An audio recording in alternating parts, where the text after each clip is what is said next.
Welcome to this course on how to be a more vigilant leader. My name is Alex Genadinik and I'll be your instructor. I'll briefly tell you what to expect from the course and we'll start right away. Well, this course was designed to be taken in under 1 day and for you to begin applying the strategies immediately in your work. We're going to talk about how to look for opportunities ahead. We're going to talk about how to look out for threats that might impact your company or organization, and we're going to talk about what to do to adjust. And we're going to go over a number of reasons why leaders might want to be vigilant but aren't and can't be, and how to become more vigilant. And that's going to be it. So without further ado, let's begin. Now let's define what it means to be a vigilant leader, and we're going to use the SWOT analysis model. SWOT is an acronym. We'll talk about it later in the course as well, but let's define it now. S stands for strengths. Be aware of what your strengths are. Double down on those. W stands for weaknesses. Be aware of what your weaknesses are, what your blind spots are. Find a way to make them less so. The next letter in this acronym is O, SWOT. The next letter is O. O stands for opportunities. What are the opportunities that lie ahead, a year ahead, 2 years ahead? Usually it's related to technological advances, market changes, etc. It's perhaps the most popular of all the 4 letters, looking for opportunities. But there's another letter, SWOT. The next letter is threats. What are the threats, T, that are coming around in your industry, maybe from competitors, maybe from market changes or something else? Threats are also a very important part of this in being a vigilant leader, because if you're aware of your opportunities and your threats, you'll take care of the threats, you'll shield yourself from them, you'll go after the opportunities without your weaknesses hurting you too much or fixing the weaknesses, and essentially leveraging all of your strengths. And you may have the strengths now, you may acquire strengths because you'll see, oh, there's an opportunity ahead. To get there, we don't have a lot of strength, so it's 2 years away. Because I'm vigilant, I know about it. Let's add to our team some people who are experts in that field. Maybe artificial intelligence, maybe virtual reality, maybe augmented reality, maybe something else that's like really interesting technologically, and then we'll add that talent, we'll incorporate that talent, and then we'll be strongly positioned to take care of those opportunities. So, vigilant leaders perceive and monitor and scan all these factors around them, and of course, win in the long term. They practically lead their teams and the people, the companies that they lead into better and better places. No matter, maybe you're not the leader today, this is the way to become the leader long term. That's vigilant leadership, just being aware and giving yourself enough of that ability to be aware, enough time to explore, curiosity to explore, and actually interest in what's coming around. There's also that, and there's many other factors. So actually what we're going to talk about later in the coming videos is exactly how to get the most out of yourself so that you can be aware of your SWOT, all of these factors, and ultimately become a vigilant leader. So of course, to be a vigilant leader, you have to be able to devote time and your mind and attention to what's coming around ahead in your industry. What threats might be coming your way? What challenges are there? Yes, of course, everybody would agree to that. But then again, many leaders aren't able to do it. Why not? It's not like they don't want to. They really want to, but they have a challenge. To look ahead, to look around, you have to have time for that. Not just physical time, but you have to have time away from stress, because most leaders today, or anytime really, most leaders would say, I have very little time, I'm really stressed out. That's a common thing. But then again, if you're under stress, short-term or long-term stress, it's hard to take a second, to take a breath, to explore curiosities about, or to even have curiosities about what's going to come around in your industry. Understanding that, we have to understand the difference between short and long-term stress, how to manage that, and how to allocate time for vigilance, for exploration, for curiosity. So let's first look at short and long-term stress. Many people have a tendency to lump all stress into kind of one thing. Stress is bad. That's what we hear all the time. It's not at all like that. There are different kinds of stress. In fact, when they do brain scanning of people under stress, the brain scanning results of people under stress look a lot like brain scanning results of people experiencing excitement. And so what we actually are concerned with is not the stress itself, is the amount of stress. Without any stress, life would be boring. There would just be nothing. And too much stress is overwhelm. So you need to find that middle ground where you're engaged without overwhelm. That's fantastic. Then you can work. Now let's talk about the short versus long-term stress. Short-term stress is good. It gets us our adrenaline going. It gets us to focus on these short-term projects. You see a lot of people work under agile development, agile marketing. These are 2 to 4 week sprints because these 2 to 4 week sprints represent relatively short-term stress during which employees and leaders can galvanize, get all their strength and focus, and really complete a project with a lot of efficiency because of the extra energy and focus. Where stress is really damaging, the bad stress, is the long-term stress. Chronic stress, that's what you don't want, the chronic stress. This is unending work-related stress, unending finance-related stress, unending family-related stress. That's the one that causes all sorts of physical and mental problems. That's what you want to avoid. Understanding that as a leader, what you want to implement are perhaps the agile methodologies at work so that you can have sprint, break. You need those breaks. You need vacations, you need shorter breaks so that your mind can have a moment to relax. You can de-stress, come back strong, but very importantly, during the breaks, you can give yourself time for exploration. That's what we're after here. You can have more time to read the industry news for your industry. You can have time to listen to more podcasts, talk to more people, do more networking, etc. Go to more conferences to learn. All those things are fantastic to do during the breaks. And that's how you actually make your work more efficient, manage stress so you only get the good stress, and also are able to raise your head above water so that you can have time for your curiosity and learning, so that when you do learn, you'll start seeing what's ahead coming around in your industry, and you'll be one of the people, the visionaries, people who are thinking about what's ahead in 6 months, in a year, in 2 years. It's going to be in your thinking. So guess what's going to happen as a leader? In those very same sprints that I mentioned, of course, there are plans in your company probably for the current sprint, next sprint, but there is a backlog of features for the next 6 months, a year. Well, that's where the backlog of features is going to start coming from. It's from your vigilance. When you go to the conferences, listen to podcasts, etc., you'll start being able to add features, the backlog of features, not only the ones that are already there, but the ones that are long-term focused and looking ahead. So that's how to balance it all and get the best of all worlds. Sometimes if you want to be a vigilant leader, you just don't have a natural curiosity for everything. Like let's say you own a pet business or pet-related business or fashion-related business, and here's all this stuff about augmented reality, artificial intelligence.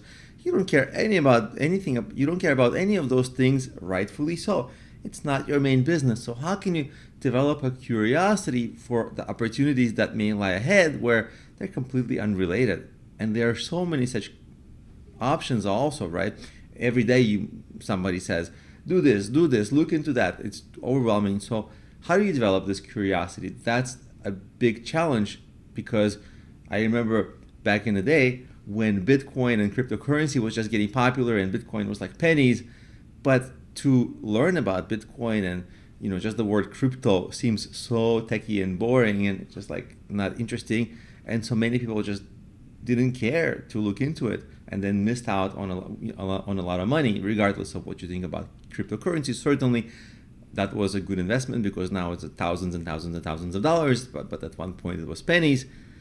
But exactly that lack of curiosity and lack of time prevented many people from looking into it. And lack of time, sure, but lack of curiosity was one of the major things. So you do have to be selective about what you look into, because if you look into everything, that's just disfocus. You'll drive yourself crazy.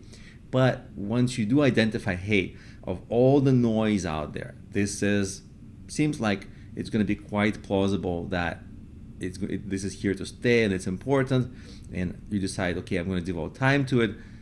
But then you're like, well, I actually don't care about augmented reality or artificial intelligence at all. One thing that I do to solve that, and everybody deals with a lack of curiosity in some topics, no matter how much of a lifelong learner you are, so there's no need to be embarrassed about it or to hide it. It's actually normal. It would be strange to be interested in everything, right? It would be, life would be insane. You would just be like a puppy. So once you do decide, okay, I'm going to take an interest in such and such thing that I'm not interested in now, but I need to develop a knowledge and interest, then one great thing that I do is actually, because I'm an educator, I sell courses, one thing that I do to inspire some interest in me is to learn enough so I can teach somebody else. And that doesn't mean making an online course. I can just tell it to a family member or a friend. And once they realize I understand enough that I can teach a friend, then they'll get confused, ask me a bunch of questions. And if I can confidently answer, then, okay, I can teach this topic to a total beginner. That's the test, right? If you can teach this topic. And then it becomes also kind of not something you do by yourself, which makes it extra boring, but something you do with somebody else. And then hopefully you both take an interest in it. Hopefully it's a coworker and you both take an interest in it because you see how it can be beneficial to your business long term. And then you have some motivation to overcome this interest. And of course, if you are the first mover in your industry to learn about something, to overcome that lack of curiosity towards something that seems unnatural to be interested in because it's not totally related to what you do now, then of course, once you gain some level of expertise, you may be able to teach it professionally, like sell a course, create and sell a course, or put together a book. And by the way, this is where it gets really interesting, because let's say you put together a little book about how to use artificial intelligence or augmented reality in the pet business. It sounds unplausible now, but let's just use that as an example. Now suddenly you're selling this book and you're getting a little bit more branding and awareness towards your main business. So there was real incentive, right? There's layers of incentive. The first one is kind of trivial. Can you teach it to a friend? Maybe with a friend or coworker, you can take an interest together and help each other. But really, the place you want to get to that really inspires motivation, which will help you overcome the lack of curiosity.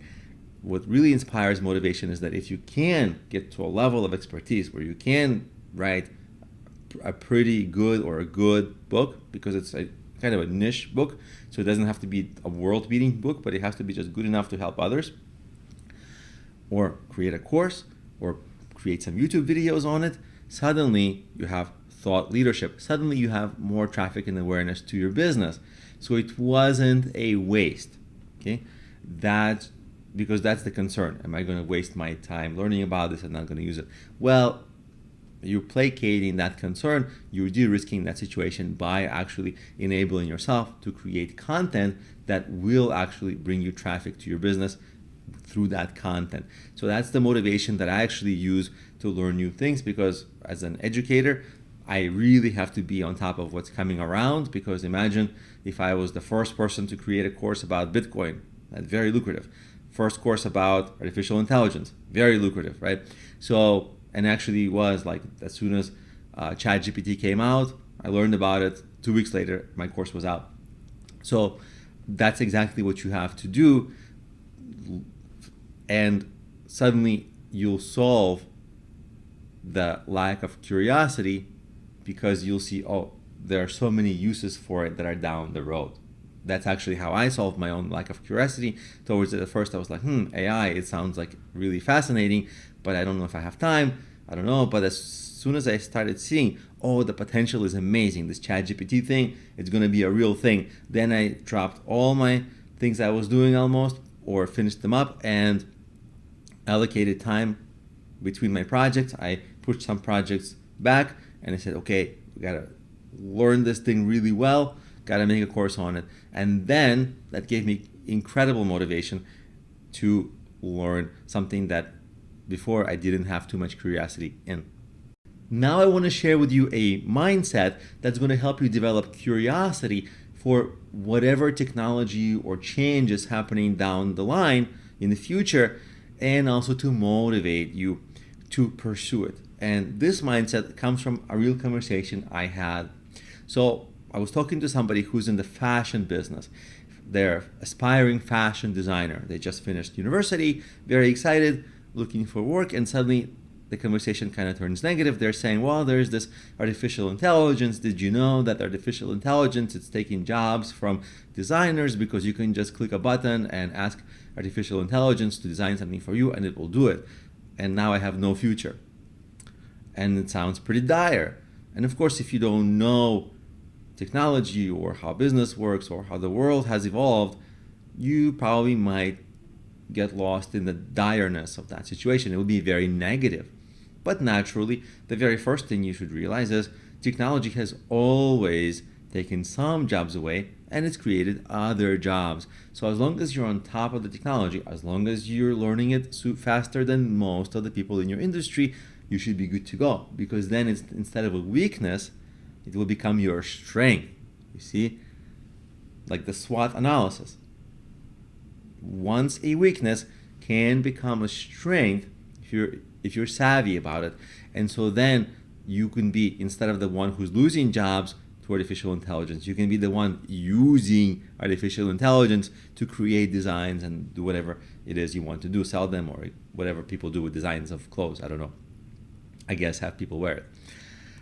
But there's the mindset that instead of, oh no, this is going to ruin things, negative, negative, negative, now you're like, oh, that's amazing. ChatGPT is a new technology in my field. If I embrace it, I'm going to get ahead. It doesn't mean, it doesn't mean that I have to struggle as a junior employee, like that person's just out of college. That means if they're smart about it, they're going to become one of the foremost experts in how to use ChatGPT for design and fashion design, and then they're going to get the best jobs. So instead of struggling, like a mediocre job that people get out of college, they'll get like an advanced job as some kind of a genius. But they're not really a genius. They're just open to the opportunities instead of being closed to them, or instead of thinking that those opportunities are threats. They embrace the threats and turn it into opportunity, which is a fascinating mindset that I encourage you to embrace. And then suddenly you're going to become a early adopter of things. And once you adopt a few things early, you'll realize a lot of them fail, but then you'll start to develop a sense of taste for what led past things to failures and successes, so that you will better understand in the future what potential signals of threats and opportunities are real and which are not. So you'll be more likely over time to choose more accurately which opportunities are real opportunities, jump on them, and 10x your career, because it's not going to be growth that's incremental. Step, another promotion. This way you'll just jump over all the people who are falling apart, losing their jobs to this new technology. You'll be the one who's positioned to take the most advantage of it. So that's going to be all helped with this mindset to, number one, realize technology has always been taking people's job, is the one that is the people who have taken advantage of it, who learned the technology, who embraced it, who owned it. They usually come out on top. And of course, then to follow through with that and really make yourself expert in it. It might be boring at first, it might be challenging, it might be confusing, but it's usually extremely worthwhile. As a vigilant leader, you need to embrace continuous education, both in your field and for your own personal development and perhaps your own personal productivity. To do that in a busy schedule, I'll share with you how I do it. So, of course, the 9 to 5 or the 9 to 9, however you work, you need to work during that time. So it's actually really hard to take time out of your day. It's possible, but it's very expensive. So what I do is I find what can I do on the go, and I have more and I create more on the goes. A big part of my exercise routine is walking now, not because that's my great exercise, it's not bad actually, but during walking I'm able to learn. Let's say you go for a 1 hour walk a day. Okay, you just gave yourself 7 hours of learning a week. That's a lot of continuous learning. Podcasts, YouTube videos, Udemy courses. It's all so available. Books on tape. You can get through a tremendous amount. And if you get into it and you become a great walker, add another half an hour. Maybe half an hour during the morning. Something where you're just waking up. It's lighter, less mentally challenging. Maybe you extend that to an extra hour because it's really good for you. Morning walk has tremendous health benefits beyond the walking. Really does. Then during the day you need to stretch out, another walk maybe in the evening, and suddenly you're a learning machine. That's one thing. Of course, many people also have a commute. If you have a commute on public transportation, or if you drive, podcasts. If you drive, if you have a public transportation commute, you can read a book and actually do all those things on my walks. Like I don't have much of a commute because I work generally from home, but if I have a plane ride, if I have a walk, I'm learning, I'm exploring, I'm learning, I'm researching. I'm actually not just doing it only for professional reasons, I'm actually doing it for myself. Like I study a lot of neuroscience, philosophy, poetry, like I study a lot of history and the great, I love like taking examples of great people, like biographies of very interesting individuals. And then sometimes I just have a question like, how did this war work out and why did it start 300 years ago? I just YouTube a documentary about it and listen without watching, and I listen, and within 45 minutes I'm like, that was really entertaining and different. So you also want to have some difference, and you become like really well-rounded, right? So you get education and professional education, and that's all through learning on the go. So what you'll do is you'll kind of end up hopping. Like you might like some podcast and they'll talk about some kind of an industry thing. Maybe let's say you are interested about YouTube. Okay, you're going to get a lot about YouTube. And then of course, naturally, they'll start to talk about TikTok and Instagram. Okay, you'll maybe segue to some podcast about TikTok and Instagram, and then you'll have ideas for how to implement it at work. You will try, will not try, you'll talk to some expert of it at work. You'll make progress on those ideas, evolve those ideas, then those ideas will lead to the next question. You'll find podcasts or YouTube videos or Udemy courses that talk about the answers to those next questions you have. And so you'll have an evolution of these ideas, and over time you'll gain sophistication. You won't just be aware of what's coming around the corner, you'll also have a sophisticated views on it, and you'll be able to make solid decisions about it. And that's the best of all worlds, learning while getting exercise or minimizing your downtime, so that you can still, when you're at your desk working, you're actually productive in working while being just a continuous learning machine. So being a vigilant leader isn't just about learning what's coming around in your industry in a year or so. It's also about being quick to detect threats. And one of the major threats is your competitors. Especially as you get bigger, more competitors are going to try to take all your clients and all your business. They are a major threat in most cases. So how can you be vigilant about your competitors? Of course, your competitors, you can see their moves. You can see exactly what they're doing now if you read industry publications, etc. But there's a more advanced, more insightful way to do that, and actually to learn exactly what they're up to in every detail is you actually buy their products and use it. And use it attentively. Don't just use it and be like, they're worse. Don't like them. They're worse. Of course, look at this feature, it's horrible. Look at that feature, it's horrible. If you have that tendency, and I know that sitting here, you wouldn't think that you have that tendency, but all of us to a degree have that tendency because we don't love our competitors. It's natural not to love them, but it's also intelligent to learn from them. So if you can be mostly objective, use their products, no problem. If it's hard for you to be totally objective or you lose patience and you just can't do that for a long time, do it with a coworker who's more objective.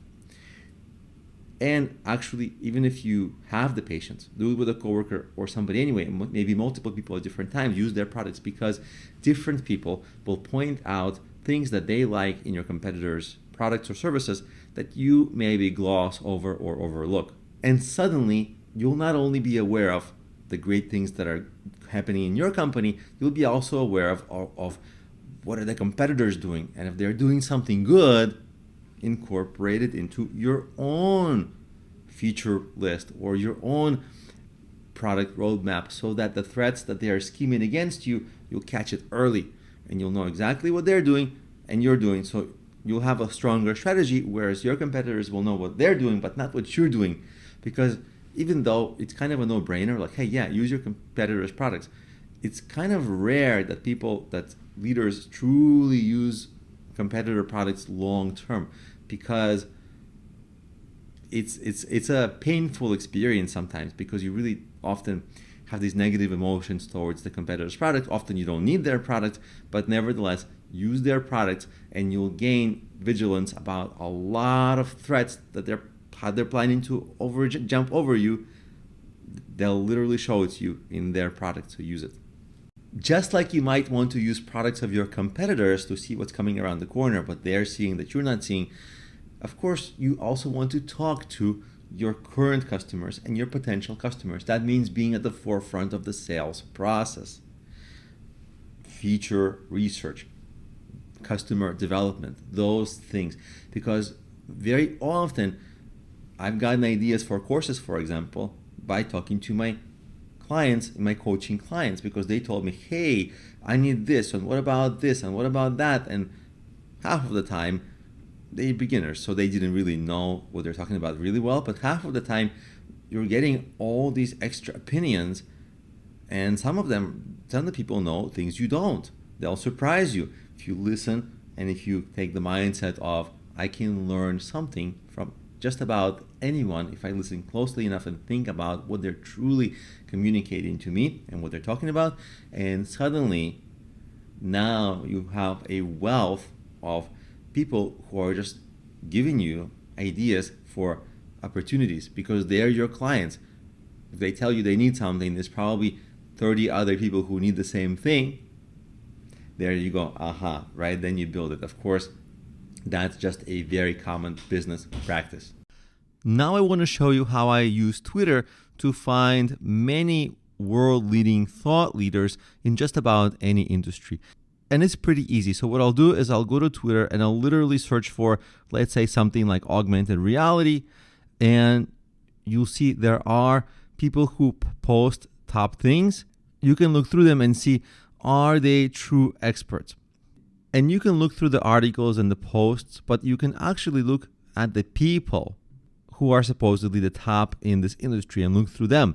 And then you can also look through the media that's popular here and common lists of people who are in augmented reality. And what's probably going to happen, if you have some knowledge or some expertise in this field, you'll probably find people you already know of and then you follow them. If you don't know anybody, you just find some people and start following little by little, look at their profiles by clicking, see what they post, see if it's interesting and insightful. And what's going to happen is, if they are interesting and insightful, you can start to see who they're interacting with. And that's actually how you will gravitate towards the people who are most insightful. There are many experts, but there are some experts that are world-class, and those are the experts that everybody retweets, reshares. Those are the true thought leaders. And so, of course, you'll easily navigate to those people using this technique. And also sometimes Twitter suggests to you who to follow. And especially if you know one person, like let's say you do know at least one person, which makes sense because you're in that industry, you go and find that one person. Like, for example, in augmented reality, there's Robert Scoble. So I can search for Robert Scoble. He's a big influencer, very well known. And you can follow him, for example. You see he's got almost 500,000 followers, so he's pretty legit. And then you can see what he's talking about, the articles he reposts, etc.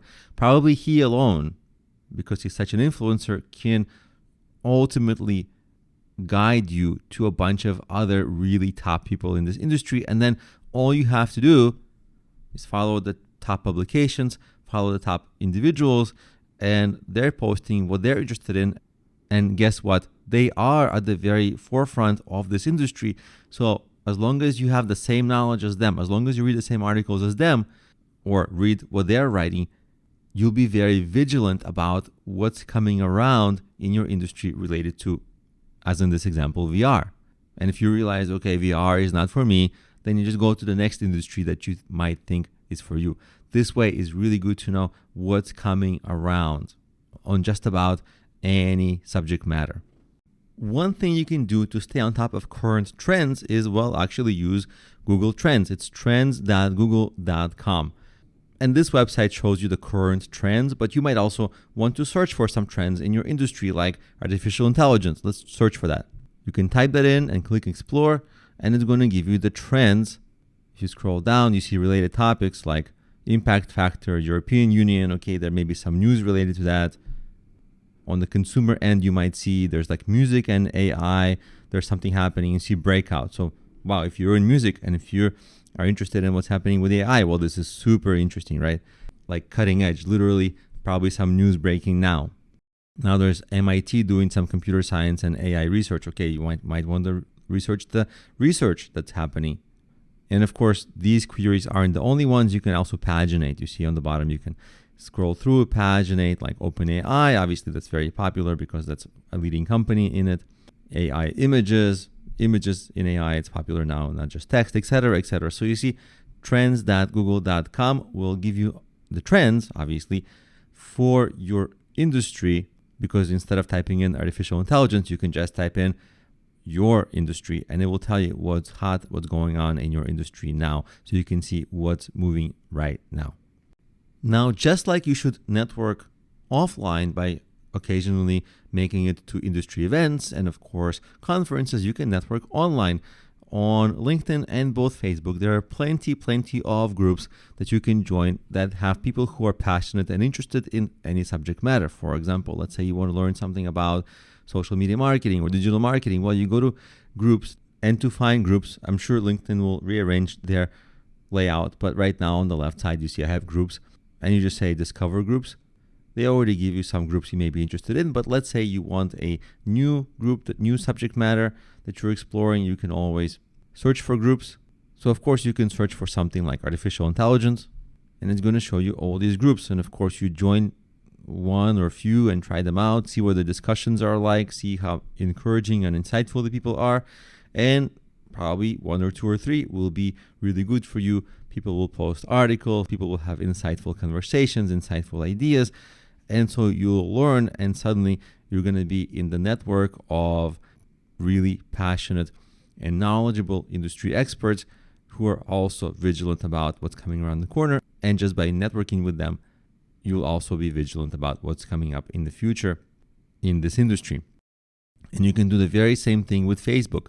Facebook has an option for groups. You can also just search Facebook and then you'll find groups. And just like that, you'll have a bunch of groups. You can apply to join some, and of course do the same thing. Look through the conversations, see if the conversations are professional and insightful. If they are, stick around and learn and network tremendously with hundreds of thousands of like-minded individuals. Now let's discuss something called SWOT analysis. SWOT is an acronym, and I'll go over it in a second. It's really something you do during the business planning or business analysis phase. And SWOT stands for strengths, weaknesses, opportunities, and threats. And that gives you a holistic look at your business. Let's go through them one by one. First, our strengths. And different businesses can have different strengths, and consider which ones are strengths for you. Maybe you have certain experience in your field, certain types of skills, maybe design, maybe programming, maybe marketing, extra productivity skills, some skills that really set you apart and give you an advantage over your competitors. Maybe you have access to resources like some software or some machinery or some tools that others maybe don't have. Maybe you have some insight or an interesting way to differentiate yourself. Maybe you have money that other people don't have. Those can be potential strengths that can give you an immediate advantage in a certain business idea. On the other hand, you might have weaknesses.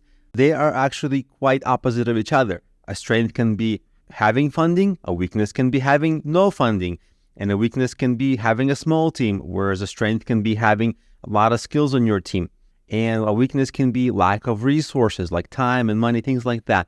And ironically or interestingly, when you're starting out, most of these, they're weaknesses. People have small teams, little money, little resources, but as they choose maybe their little niche and they grow into that little niche and they start generating money, they maybe get some people working with them, they acquire resources and they become stronger and stronger, and those weaknesses slowly turn into strengths. Well then, you can begin to hire, you have more experience, and so over time your weaknesses can turn into strengths. But if you have too many weaknesses in the beginning, it might be just quite damaging to your business and it might be hard to grow. Now, to create a path for your business, for your weaknesses to become strengths, you need to see what are the opportunities to explore. Maybe you're approaching some big market, but there's a market subsegment that is underserved. And maybe there's opportunity to get into that, some specific niche.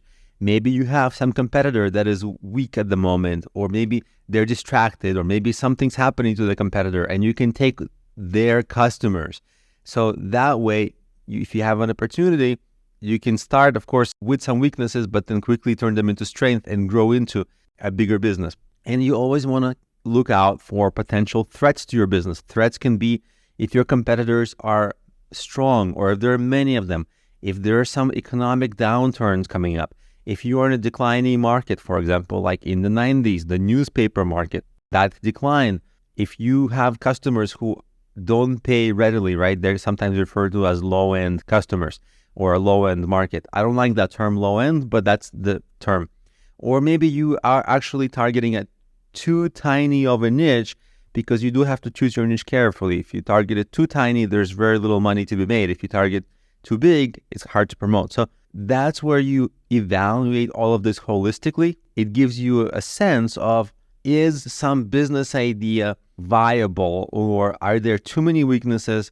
Are there not enough opportunities? Are there too many threats? Or is it opposite? Is there not that many threats and a lot of opportunities, and it's going to be easy to turn weaknesses into strength, or weaknesses won't hinder you that much? So this is something you need to do during business planning and every once in a while when your business is up and running, when you're analyzing how to move forward. Now let's go over the SWOT analysis in the business plan for my mobile apps. It's relatively simple, and you should do this in your case just to evaluate your overall business. So the strengths are, I'm one of the top people in App Store search. I teach classes on it. I have a book on this. So I definitely have a marketing advantage over a lot of the competitors. Then I also have deep customer understanding, because by now, I actually spend a lot of time talking to my customers. So I give personal care, and I have years of experience improving the product, and I'm the product guy. I market the product and I'm the product guy. It's all in my head. I don't have a team who's confused, who miscommunicates. I have it all here. And I'm ahead of a lot of my competitors already. So I'm not starting. I have started and I've got some progress. But I do have some weaknesses. I have limited resources to keep growing and experimenting with this, because my main business today is my courses and my other things. So I have very, very, very part-time to devote to this. So that's a problem for me, and that's going to set up this business to not do well long-term.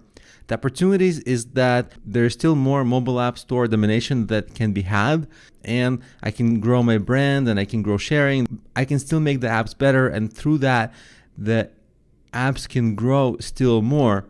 And so I'm missing out on that. And my threats to the business are, there's an easy barrier to entry, right? Anybody can create an app in like a couple of weeks or a month of programming. And there's a lot of million and billion dollar apps that can jump ahead of me. And their apps might be their full-time focus, or they might have a team of full-time people devoted to their apps, where I don't even have a team of one person devoted full-time to these apps. So that's a threat to this business. And also, because I can only devote a certain amount of time to this, I can't keep up with the app technologies on Apple, on Android as fast as teams who are fully involved in this.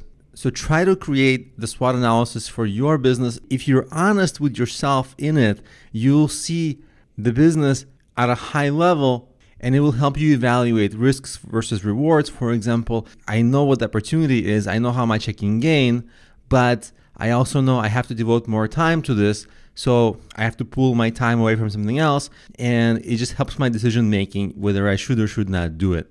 And it will do the same thing for you.